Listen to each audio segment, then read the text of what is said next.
Welcome, and thank you so much for joining us today for this conversation about community-led infrastructure in the Great Lakes. Today, we're going to be talking about progress on lead pipe replacement, legacy pollution, and flood preparedness in the region, as well as the opportunities for creating jobs and sharing wealth. My colleague Sarah is going to help us keep track of the chat, so please feel free to drop your questions at any point. We're going to send out the recording and transcript later this week for everyone who registered. We have a great panel today, and we'll hear from each expert before opening up the discussion for Q&A in the second half of the hour. My name is Nicole Lampe. I work as Managing Director for the Water Hub, and I am going to be facilitating the conversation with 4 amazing panelists. Before I introduce them, I want to briefly offer some context. As you all know, many homes in the Great Lakes are 100+ years old, making lead poisoning a major problem there alongside other pollutants from heavy industry. And like the rest of the country, the Great Lakes are also experiencing more severe and frequent weather disasters, from recent deep freezes to extreme heat and flooding. Low-wealth neighborhoods of color tend to bear the brunt of these and other environmental and health problems. So we invited 4 grassroots leaders to talk about solutions they're working on. Luckily, right now, there's a historic amount of federal funding available for clean water and climate preparedness. Just this week, on Monday, actually, Vice President Harris and EPA Administrator Michael Regan announced $6 billion in new clean water funding available for states. And something special about this wave of funding is that about half of it is going out as forgivable loans. Historically, it's been money that states and cities had to pay back. Great Lakes states are receiving money for lead pipes, for PFAS testing and treatment, flood preparedness, and the cleanup of contaminated sediment through the Great Lakes Restoration Initiative. The leaders we're hearing from today are working to bring those dollars to communities that have been overburdened and underfunded.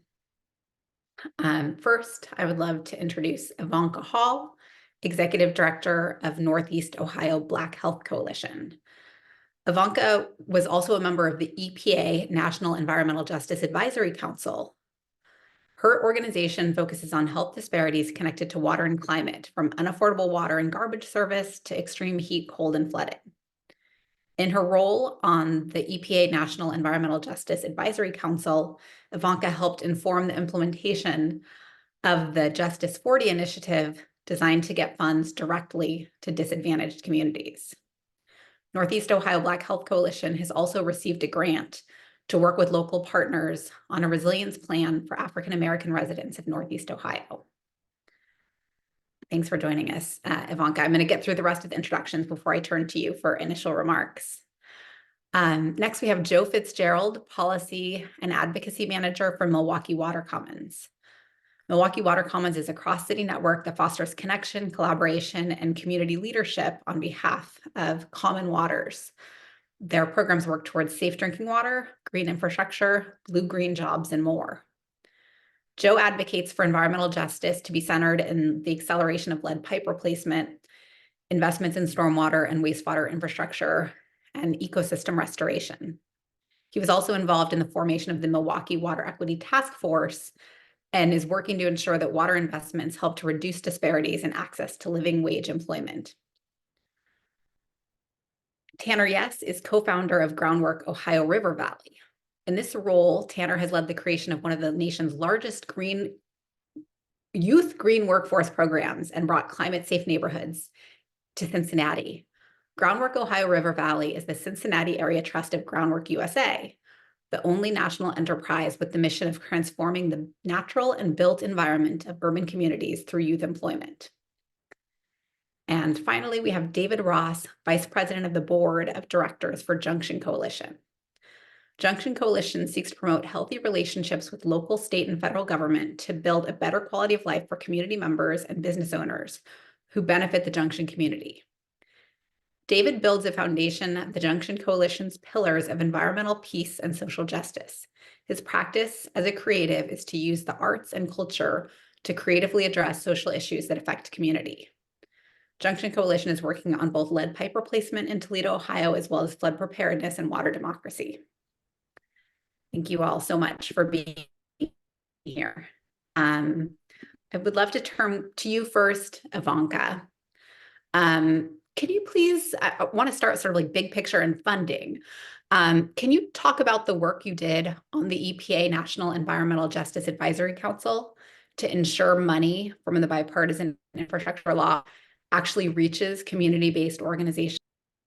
Sure. So one of the things that we originally started talking about as the National Environmental Justice Advisory Committee was the fact that when we talk about where money actually goes, very little of the money that was coming from the federal government was going to communities that were disproportionately impacted.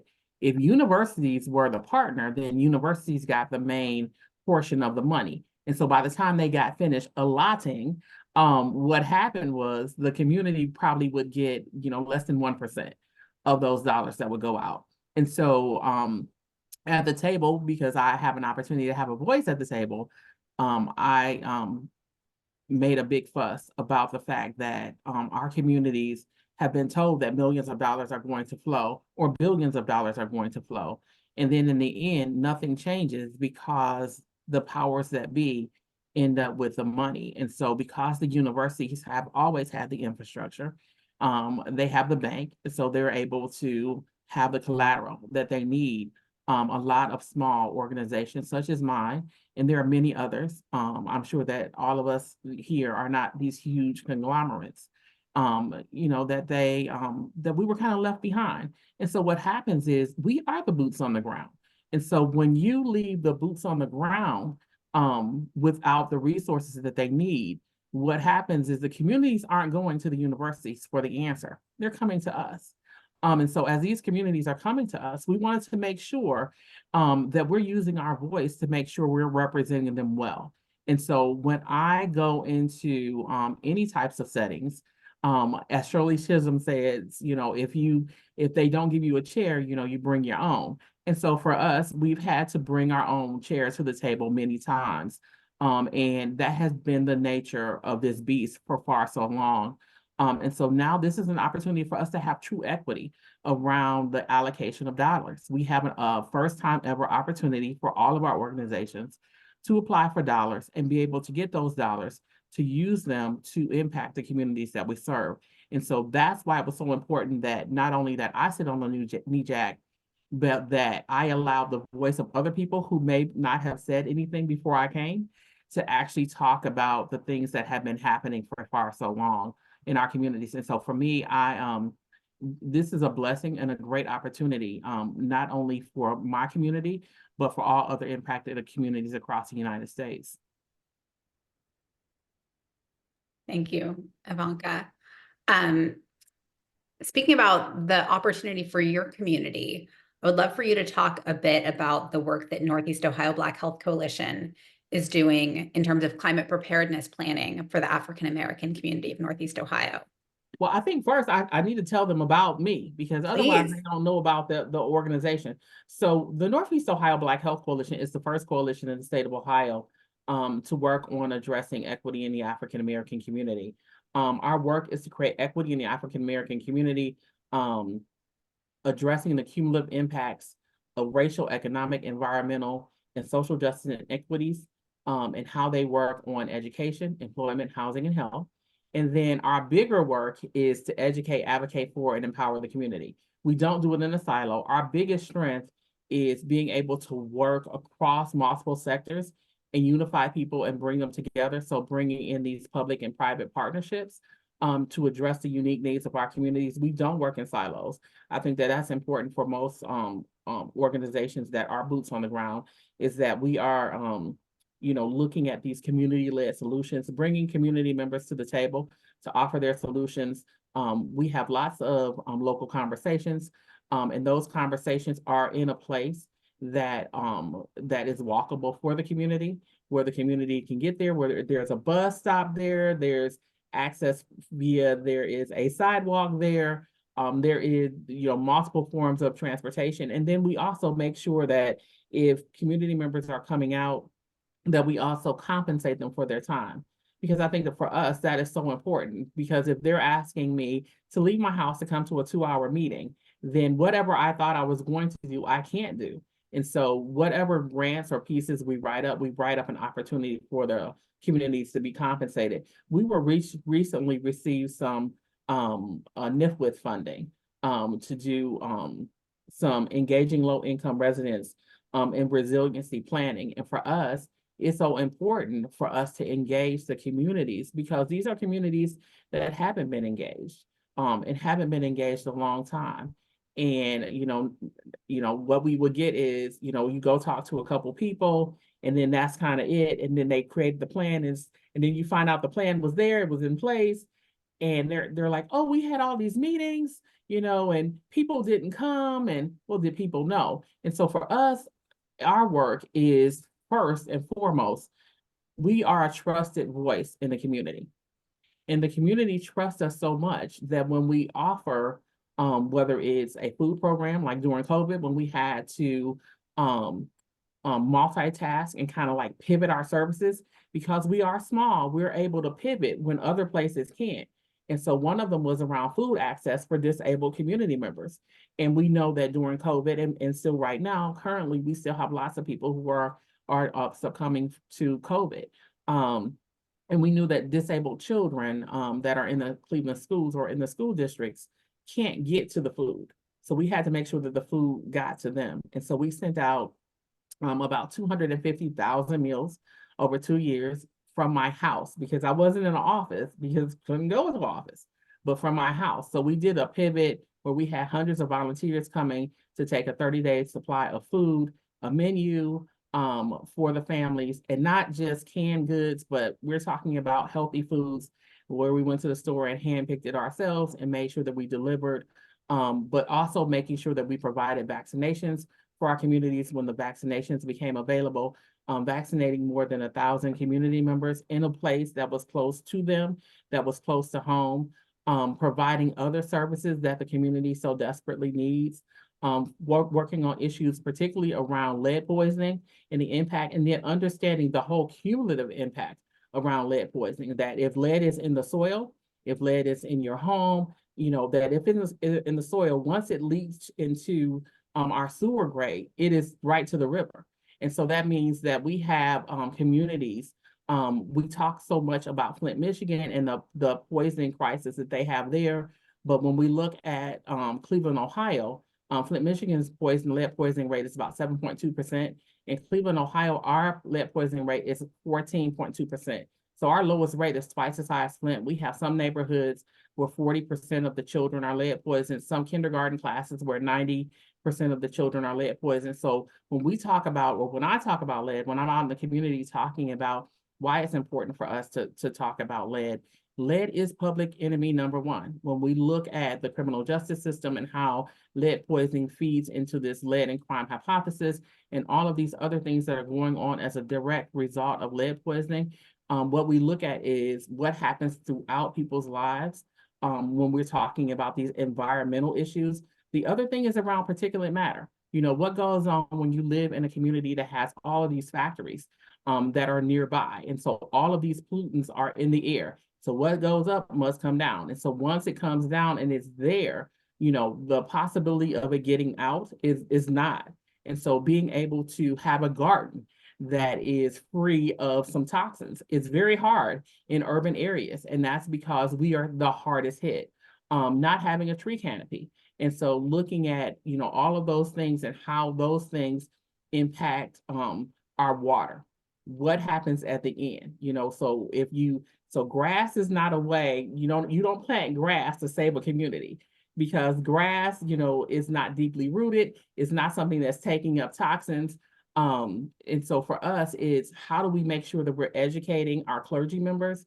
I'm part of one of the clergy alliances.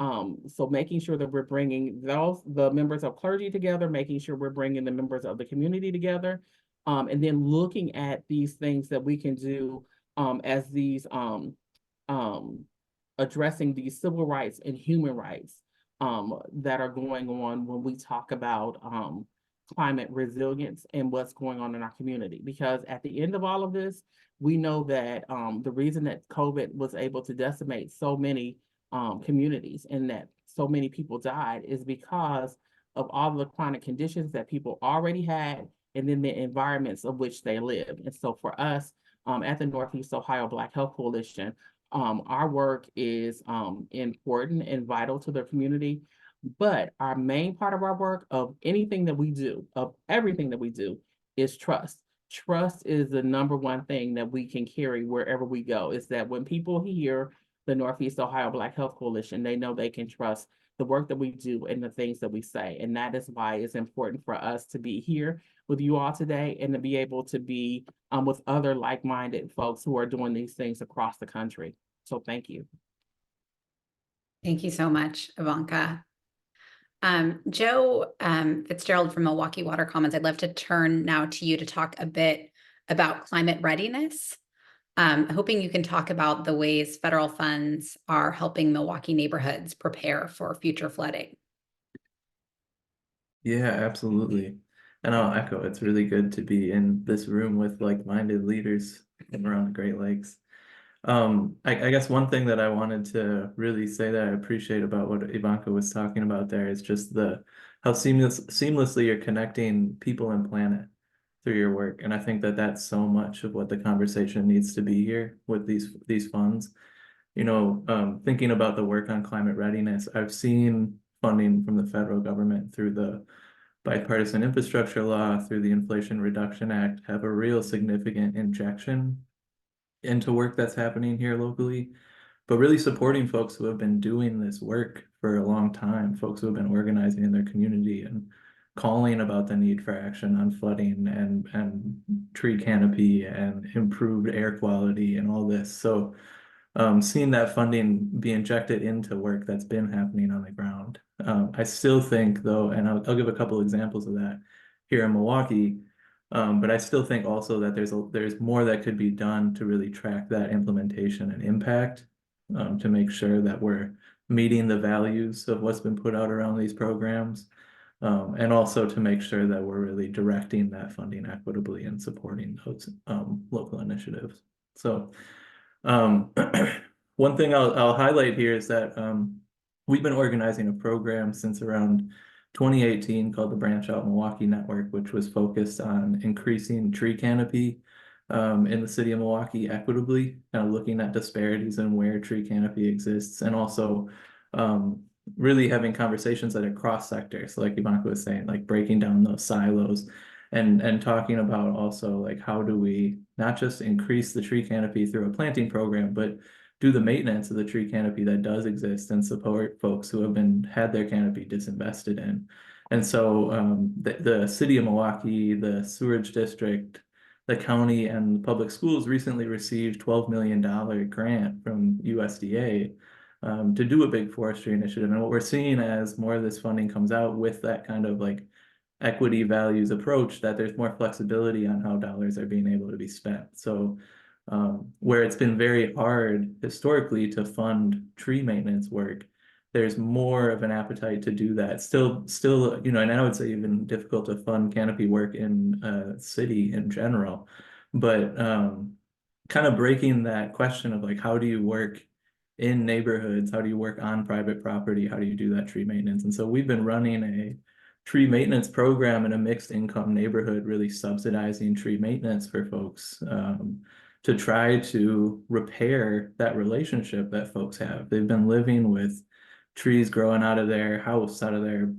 garage. And so the relationship, we don't understand as environmental groups about the benefits of trees on reducing particulate matter, reducing flooding, avoiding heat.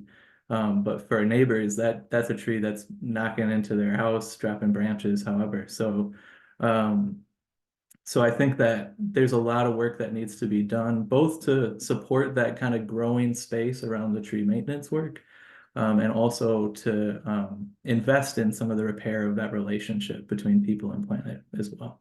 But really exciting to see that money going into that space. Another example I'll mention really quick is the Milwaukee area of concern. So the Great Lakes Restoration Initiative, which is a big federal Great Lakes restoration program, had an infusion of about $1 billion from bipartisan infrastructure law.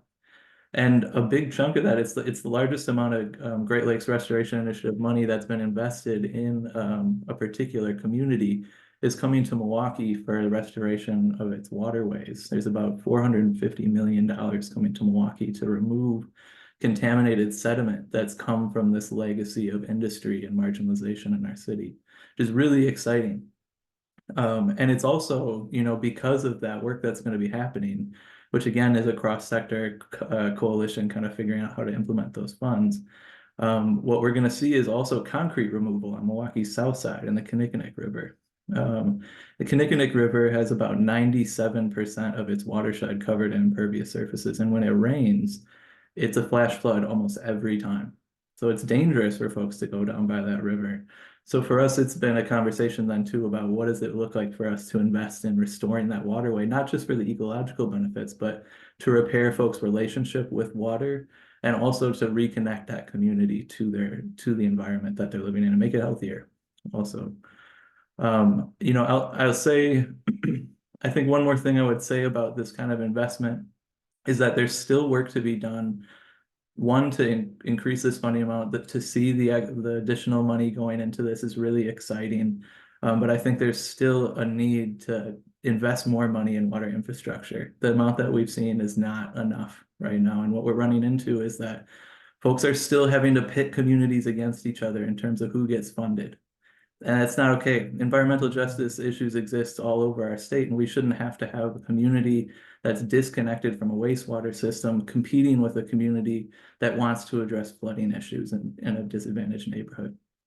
And so there's a need to increase that funding and then also look at the opportunities for state policies to really make sure that we do have programs so that when the funding is there, that it's moved into investments. So a few examples of this. One is that for the Great Lakes Restoration Initiative right now, there's a push on the Hill and DC to try to increase the annual authorization amount of the Great Lakes Restoration Initiative. So what was possible for a community like Milwaukee this year will be possible for other areas of concern in future years. Another example is that in Wisconsin, sorry, one second, is that in Wisconsin, there currently isn't an infrastructure for having that principal forgiveness or forgivable loan funding go specifically to urban flooding issues. There are other stormwater issues or ways that you could use SRF funding to address water quality issues. But we also need to be thinking specifically, if this money is aimed at addressing those flooding issues, that we have mechanisms and policy to ensure that the dollars are going there. So I'll stop there. Thank you so much, Joe. I love that you start out with tree canopy, because I think that we don't always think about street trees and parks and gardens as infrastructure, but they absolutely are for all the reasons you mentioned. And speaking of places that we need additional funding, can you talk a bit about the lead pipe work and other great infrastructure areas that Milwaukee Water Commons is working on? Yeah, absolutely. And so I talked a lot about green infrastructure and kind of climate readiness, but there's a need generally across our water systems for investments in our capital plans and addressing these big, hairy problems that are coming with climate change. The city of Milwaukee, I'll focus on lead pipes. The city of Milwaukee historically has had 70,000 lead service lines. I think we're down to about 64,000 now after a program that started in 2017. And so what we're really looking for is an acceleration of that replacement, and also to see a more equitable implementation. And through both local and state advocacy, we've seen a lot of progress towards that. So the city of Milwaukee has now committed to a 20-year replacement program as a result of more confidence from this funding coming in from the federal government. And actually, they also recently submitted a letter in support of the federal lead and copper rule through the Environmental Protection Agency, which is calling for there to be a 10-year replacement timeline. So I'm optimistic that we'll actually be committing to 10 years to replace those pipes.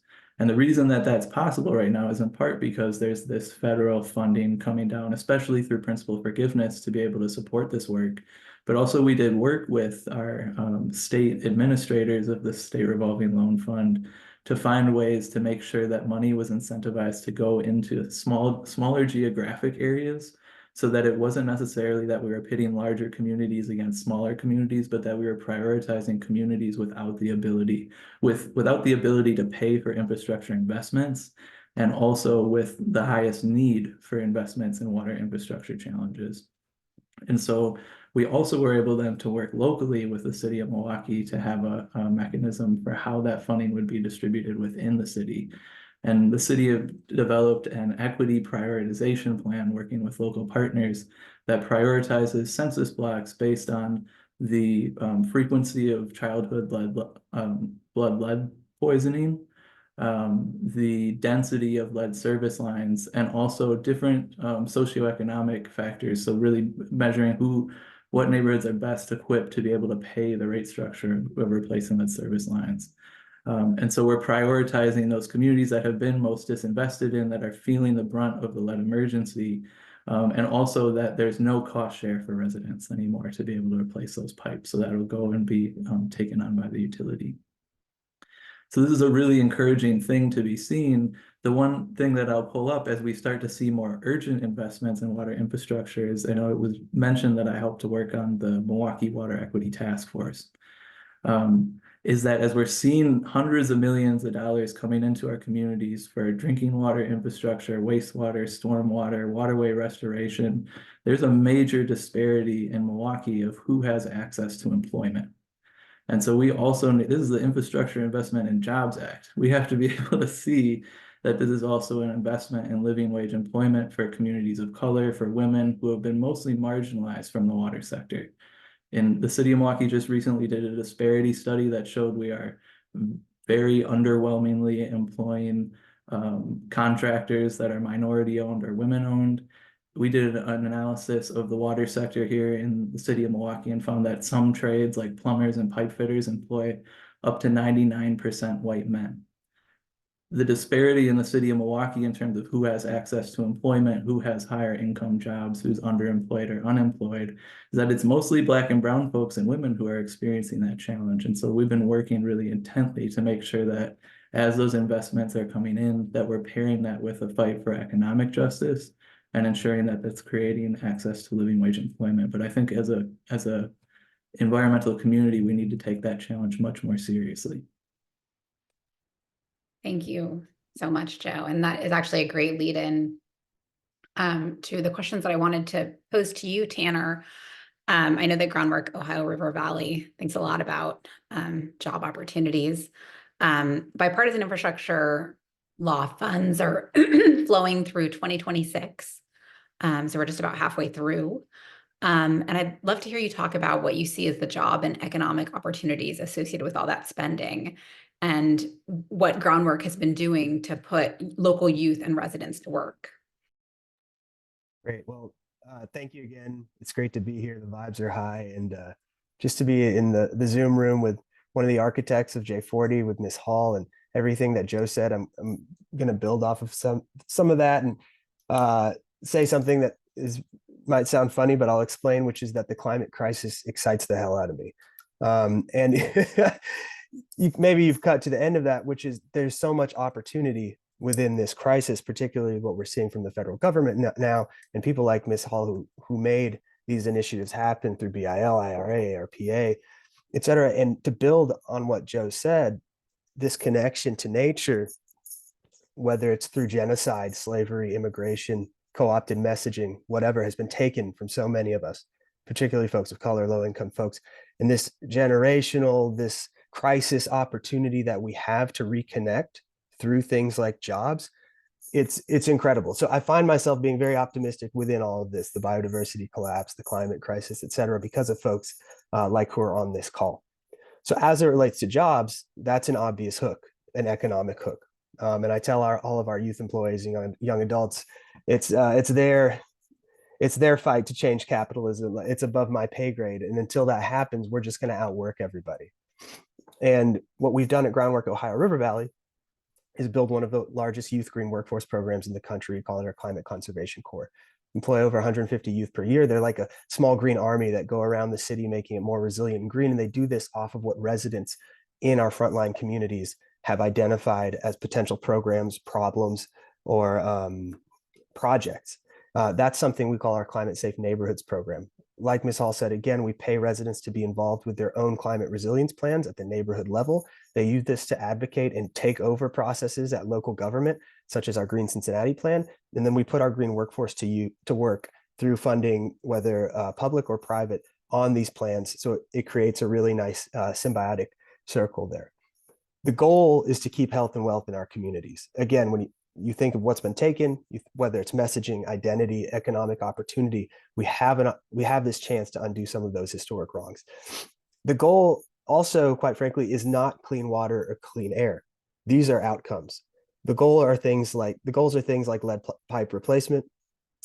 With our new EPA Brownfields Workforce grant, we're going to focus not only on the green infrastructure and the energy efficiency as we have been, but this idea of restoration in the face of all the problems I've been talking about.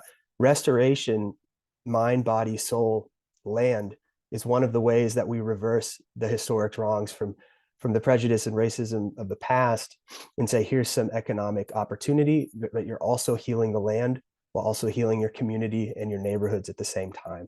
So again, that includes lead pipes, that includes vacant lots, and transforming them into community identified places that can help retain or detain water, that can provide tree canopy, whatever it may be. Our workforce kind of levels the playing fields, particularly for young folks of color, to have these opportunities into these worlds if they choose, and then to go the extra step into a professional urban conservation corps or to work with our contracting agency partners. And then most of all, again, something that Joe said, the business incubation behind this, because the real power is not just working for someone, it's being involved as a small business or a minority business where you can take advantage of the criteria around the equity and the economics. And the last thing, maybe the elephant in the room too, is it's not like the green economy has hit a place like Cincinnati. We're having to create the market. Just because we have federal flow of dollars, large dollars, it doesn't mean we're there yet. It doesn't mean all of our public agencies or the large contractors are doing these things and walking the walk. So we pressure and or work with our government entities to try to create schema, like let's have things like the clean water certification, which all of our kids get trained in on, and be part of your bids. Let's have minority requirements as far as business and contracting. Let's build in these equity pieces to our city plans and our policies so that whether it's new businesses or businesses already that are happening, we can get a head start for what is hopefully an eventual more equitable green economy with all of the opportunity to undo a lot of the historic wrongs. Thank you so much, Tanner. Do you want to say more about the climate safe neighborhoods work that Groundwork Ohio River Valley is doing? Yeah, it's fascinating. I'm sure all of us are involved in the data and the satellites in our own way and the GIS, and we have all these layers for our neighborhoods. You can tell who lives longer, who doesn't, who has more trees, and they all correlate, right? Go back further to the plans of the 1920s, the 1940s, to the redlining, and what happened, particularly to our low-income community of colors. It's not just a correlation, it's intentional, right? Our neighborhoods didn't end up how they look on accident, and they're not going to change on accident. So we have all of that, and we've amassed it in something called the Climate Equities Indicator Report. There's even, our kids even work with NASA and do temperature readings of like the ground surface and everything to ground truth the data that we do have. So you can see in a certain neighborhood, it's hotter, it has fewer trees, has more impervious surfaces. The life expectancy might be 20 years less than a neighborhood 10 miles away. And generally, these are more low-income communities of color. That's the data. We know that. We don't have to stop. We can get moving. However, it's not enough, because to democratize that data, we need to train up our residents there, and we need to also learn from them, particularly decision makers and the politicians, about what it's like to be frontline living in these areas and what are the solutions that they see because they know it best. So it's a shared learning experience where we create these climate advisory groups around the city in our highest priority neighborhoods, where again, they create their own resilience plan through a shared learning experience. And we use that to fund the green workforce and other projects and partners as a foundation to have local resilience and climate adaptation strategies right there, identified by the community for the community, and then the youth environmental green workforce or residents being paid to execute on these things, including the monitoring of air quality and water quality. Thank you so much, Tanner. David, I'd love to turn to you now to talk about water democracy. Can you talk about what that term means to you and how you and Junction Coalition are working to advance it? I would like to start with just saying that a lot of low-income communities don't have a voice or a seat at the table when things directly affect them. Water is life, it's essential. And as we know, the more we had to use like a creative approach, a creative process where we had to have conversation. That's where we started with conversation, and community identified that we have layers and layers and layers of harm. We have layers and layers and layers of barriers. How do we get people to see that water is essential and it's something they have to fight for and keep their rights intact? So that a lot of the people in the community that we addressed said that I don't have the luxury of thinking about water, thinking about environment, not knowing that that is one of the essential things to life, and us having to teach them about lead and how contaminants affect their youth and their families and their homes, and some of the effects are irreversible. And that's a lot of with the historic harm that Tanner mentioned. And equipping people in community with this voice to say, we want a seat at the table and we have these basic rights that we deserve and are willing to come together and fight for. That's water democracy. That's that fight right there. Just activating people as leaders and doing some of the work that government and a lot of people aren't accountable for. So creating a system where community can activate, be the voice, and be the workers that sit at the table and make these make water a democracy. Seeing snaps from Tanner. So yeah, it sounds like a lot of what you're talking about, creating seats at the table, is about community engagement. And you mentioned that you also do youth engagement. Can you talk more about what that looks like for you and Junction Coalition? So we know, as well as others, we know that sustainability is everything, and making environmental work sustainable is active. If we don't activate our youth, then it won't be sustainable. The future, the stakes, all affect them, and also the information, the poverty of information in our communities. We stop there. We educate our youth. We try to create solutions, and we ask them like so. Some of our kids in our program, they're as realistic as you can get. They're not trying to sugarcoat anything.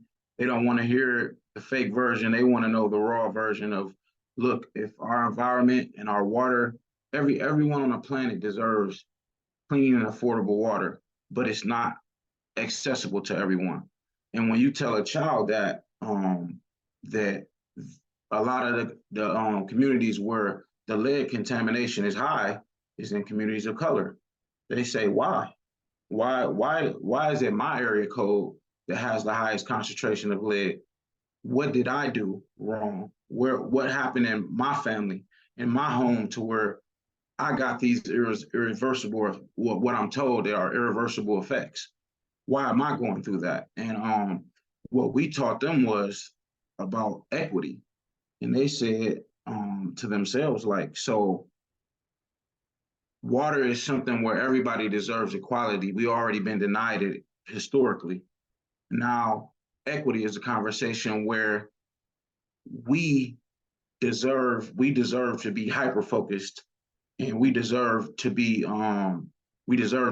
get special treatment because we have a harm that hasn't been addressed, and it's continuing and cycling. And they said to themselves, how do we address it? What do we do?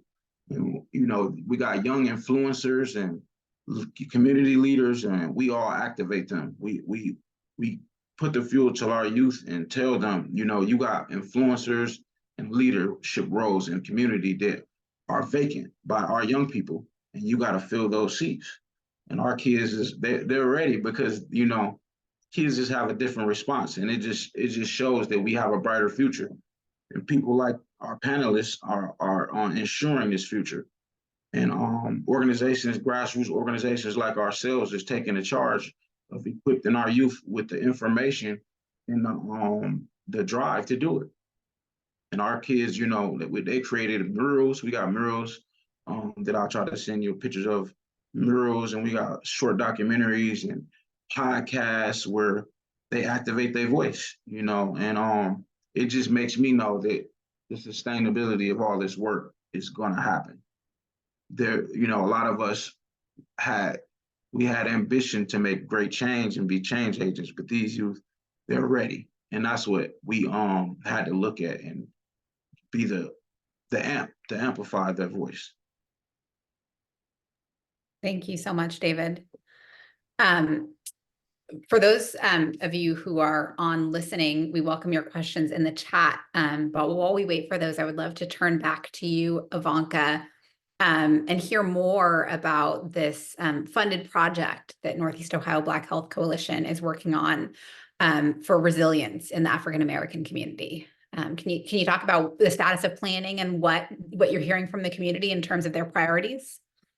So we're still waiting for the green light to do everything else. But I've met with some of the people that are going to be our partners. We've been meeting with them, not just today, not just when this grant was written, but we've been working with these people for years. And so we've been working with the community for years. Like, we didn't just drop in one day and say, here we are. But I want to go back to what David says when I talk about this.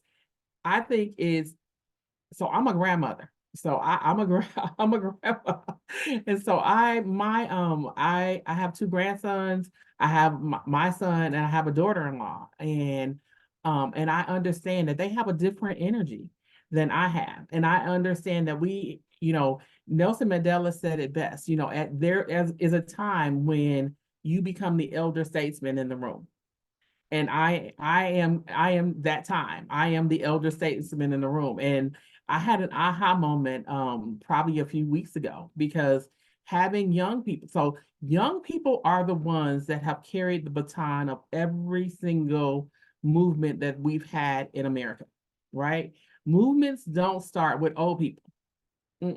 Movements start with young people, because those are the people that hunger for change. And it's so important that you all, and my organization too, remember that we can't do anything without the voice of our youth. We can't move the pendulum anywhere without the young people, because the young people are the ones that are ready not only to carry the torch, but to burn some stuff down if they have to. So we understand that they look at things through a whole different lens, than I have. I'm Generation X. My son is not. So I definitely understand that. But in our work, he leads his efforts. So there are things that he does within this organization. He's our community engagement person. And so he engages young people, because it's important for us to make sure that if we're going to be talking about how do we address the environmental issues that are impacting our folks, that the people we're not reaching aren't my grandmother, who would have been 93 years old. The people that we need to reach are my grandsons, who are 5 years old and 7 years old. And so our work is to engage the residents to identify and prioritize their solutions, and basically to work on capacity to kind of give them some of the tools that they don't have, because I think that that's important too. Because remember, we're at a table where we know the words, because we've been at the table long enough to know these acronyms that start flying around. We're able to say, that means such and such, but the community doesn't know that. And so what happens is, if you just send them out to say, hey, I need you to do this, and they get into a room and they're not confident in knowing the things that are there, then what's going to happen is they feel alienated, and some walk away, and they're like, I don't want to go there. They're not even talking about things that I know. And so for us, it's that whole thing around capacity. And we're going to be working to protect this wildlife habitat around the Great Lakes, because the Great Lakes You know, we've had, you know, we talked about the Cuyahoga River, you know, and the whole thing around why we have the Clean Water Act is because of what happened in the Cuyahoga River. But we also have to protect our Great Lakes. You know, for those who live in Cleveland and live in Ohio, we know what happens in the water with Toledo with the algae blooms and the other things that are going on here. But we also know that the industry that's still here on the lakes and polluting the lakes are still here. And so how do we talk to our community members about the excess use of bottled water and plastics and things that are still going into our water sources? Or you'll go out to the lake and you see all this garbage, and it's because people don't understand, like they don't understand how valuable it is. And so our efforts are to make sure that we're helping to create a roadmap, but we're like giving them the paper and we want them to draw what they want. Like we want this project to be designed by the community, because unless it's a community built design, it'll never work. If people don't have their hands in it, then it will never work. Like I can give you all of my plan forever and ever, but it's not my plan. It is the community's plan. And so for us, we take that seriously. And so what we want them to do is learn how to effectively navigate the pipelines to implementation, because we know that there are going to be some ebbs and flows along this road, and there are some rocks and some hurdles. And so how do we get to equity in our community? Because remember, we have this whole thing where everybody's talking about equity, but a lot of these places don't even know what equity is. And remember that equity is in the eye of the person that's being impacted. You know, so some people are defining equity this way, and other people are like, no, that ain't what I look at as equity. And so we have to understand that. And I think that that's what our work, our resilience plan is going to help to get that definition out there for the community, help them with capacity, and then try to tackle this thing, because it's not something that we can do overnight. So these dollars aren't going to make us change the ecosystem of the Great Lakes and make people understand everything. But what it's going to do is be enough to kind of like give it a jump start to get people to thinking about some of the things that can happen in the future. And so that's why this is important to us. So you know, thank you for your time. I thank you for giving me an opportunity to talk about our work, because I think that all of our work is so important to this region. And for us, it's to the nation, because we're talking about the Great Lakes. And we still have polluters here. We had a major oil spill here a few weeks ago. And we have to understand that what wildlife is impacted because of that oil spill, what won't be here in a few years. Like when people go to fish, they expect to catch fish. So, you know, we want to make sure that we're giving people the tools they need in order for them to catch fish. Thank you so much, Ivanka. Two themes that I've heard throughout everyone's remarks are around reconnecting people and planet, and then youth engagement. And so I'd love to just open it up to all of you for when you're talking to young people, what are the projects, what's their vision look like for reconnecting people and planet? Is it about street trees? Is it about parks? Is it about being part of committees and being at the tables where a community hasn't previously had a voice? What does it look like? I'll go first. My process of teaching youth what enrichment feels like, and tying it to a lot of the violence that's going on, and letting them know that for them to change their mentality, they have to experience enrichment, and that's improving their quality of life, water included. So teaching them how these things connect is how you get their minds going, and they get to saying, like, you know, this does matter because violence does affect these people. And one of the things we did where we asked youth their history, their history of violence and the things that they have witnessed. And some of them, when they admitted their behaviors, we looked at the area codes that they lived in, and it directly tied to high concentrated areas of lead. So with that, like, you know, in your best sensitive way of teaching a kid that this could have been the cause of your disabilities or your cognitive, you know, dissonance. It could have been those things. When you teach them that, it makes them want to fight. It makes them want to fight, but for the right thing. So in our experience, we just armed them with the tools and information for them to say that I want to be a change agent. And I don't like my community. I don't like the things that I see, and this is the best way I can fight it. And this support here. You know, you may say we need more sports and we need more basketball here at this park, but we also need clean water at this lake. We, you know, it's just kind of tying it in and making them understand that it's a whole process. And you fight, and then you fight, and then you fight, and then you get results. And maybe your children's children or you may see the benefits of it.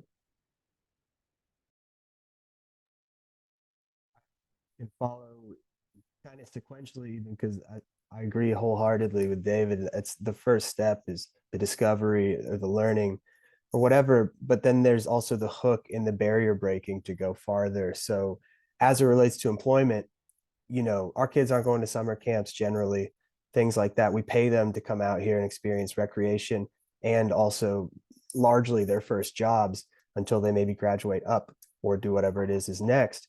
And when you can imagine you close your eyes and you think your most serene place in nature or whatever. What if you close your eyes and it's one of a public health hazard? It's one of fear when you think of nature and all this. So there's a narrative there. Then also, what is malleable in your world? You're a kid sitting out there and you think, what can I do as a person? Maybe you grow up in a project where you're not even allowed to pick up a hammer to fix something because you got to call somebody. Putting the literal tool in the hands of kids once they learn what David has talked about, you know, you're part of a community, and as an individual you can create change and do something as simple but as impactful as planting a tree, right? That's powerful. And you know, it's part of a bigger picture of conservation, a bigger macro lens to all of this. And you also have 150 of your other friends and so forth out there, and just all the way connecting it back. That's a large number of youth employees that happened because of COVID. We used to run teams of 10 kids or so. Through COVID, we grew to over 200 in some years because we're outside, we're providing income, and also the social cohesion, which breaks down a lot of the barriers. When you think about the social engineering between the politicization, the polarization in our world too, these kids are interacting with folks like them, different from them, et cetera. And so you have all that built in, and that is also a form of resilience, even in the face of climate change. So I couldn't agree more with David and Ivanka. Like it's so refreshing to get their take. You also learn so much, and it's not all positive. There's a lot of cognitive dissonance there too. Like, what do we do about this? So creating the spaces where you can inform what you can do through learning or through action, that's the beauty.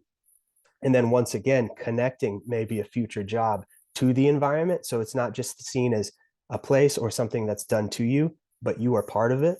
That's how I think, fully close the wheel as it relates to the macro and the individual through the climate crisis or green infrastructure or lead pipes or whatever it may be.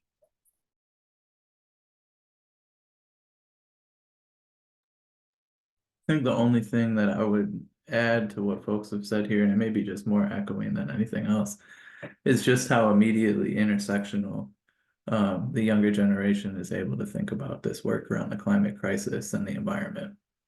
Like the way that we like to make those buckets and silos that Ivanka was talking about originally, like that just doesn't work for young folks in my experience. It's immediately connected to that local context, to the things that they're aware about, that what's happening in the world, and just a real creativity in the ways to connect those dots and think outside of the box and how to create change.